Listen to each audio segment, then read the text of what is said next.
Party నాయకులు ఇంకా వాళ్ళు వీళ్ళు జరుగుతున్న ప్రచారం ఏంటంటే వైఎస్ఆర్ కాంగ్రెస్ పార్టీ వాళ్ళు నామినేషన్లు కూడా వేయరు,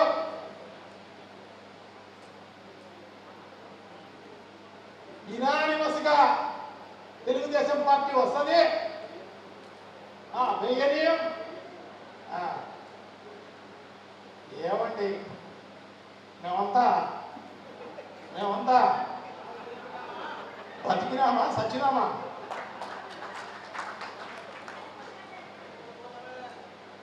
మేము ఆఖరి ఒట్టు వరకు కూడా పోరాడే కార్యక్రమాన్ని తప్పకుండా చేస్తాం. ప్రతి ఒక్కరితో నామినేషన్ లేపించే కార్యక్రమం చేస్తాం.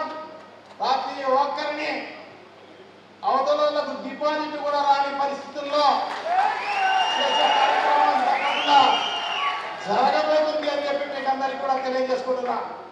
ఒకవేళ అటు ఇటు ఎవరైనా ఉన్నా నేనున్నాను, ఏమి ఇబ్బంది లేదు, వాళ్ళందరినీ అడ్జస్ట్ చేసి ఒకటే దానిపైన నడిపించే కార్యక్రమం జిల్లా వ్యాప్తంగా తప్పకుండా చేస్తాం.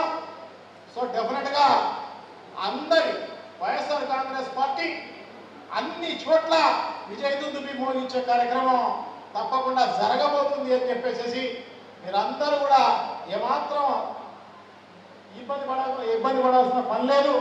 మీరందరూ కూడా ఏమాత్రం బెరుకుండాల్సిన పని అంతకన్నా లేదు అని చెప్పేసి మీకు అందరికీ కూడా తెలియజేసుకుంటూ రాబోయే కాలంలో మళ్ళీ కాబోయే కార్పొరేటర్లు అయితేనేమి, ఎమ్మెల్యే అయితేనేమి, మేయర్లు అయితేనేమి అందరూ కూడా తప్పకుండా అవుతారు అని చెప్పేసి మీకు అందరికీ కూడా తెలియజేసుకుంటూ